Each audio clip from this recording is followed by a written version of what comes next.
O'qishga kira olmaganimni ota-onamni hamkasblari eshitsa, hammasi ustidan kuladi deb o'ylardim. Borganimda esa buni aksi ekan. Hammasi qiz bolani o'qishiga qarshi. Ota-onam bizni biror narsaga erishishimiz uchun juda ham ko'pchilik bilan kurashib kelayotgan ekan. 2 haftacha ular bilan birga yashadik, ko'chalarda aylangani chiqdik, har xil joylarga bordik.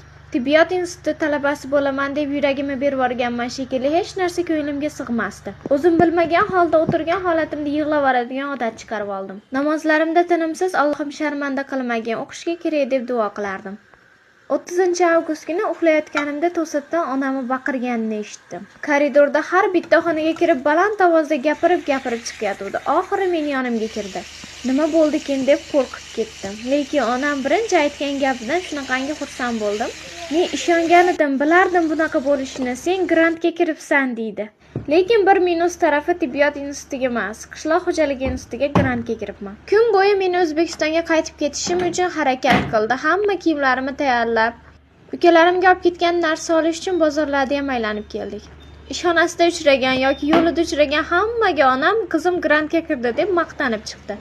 Bu safar yolg'iz o'zimni mashinada O'zbekistonga jo'natib yubordi. Yo'l azobi baribir qiyin bo'lar ekan. Kamiga tomog'imdan bitta ham ovqat o'tmadi. Mayli, uyga yetib ola qolay, uyda uxlab, qornimni ham yaxshi to'ydirib olaman dedim. Lekin uyga kelib darvozani ochishim bilan opodam eshik tagida turgan ekan. So'mkangni qo'y, hujjatlaringni ol, tezda o'zim o'qishga joylab kelaman. Talaba nabiramni hamma ko'rib qo'ysin deydi.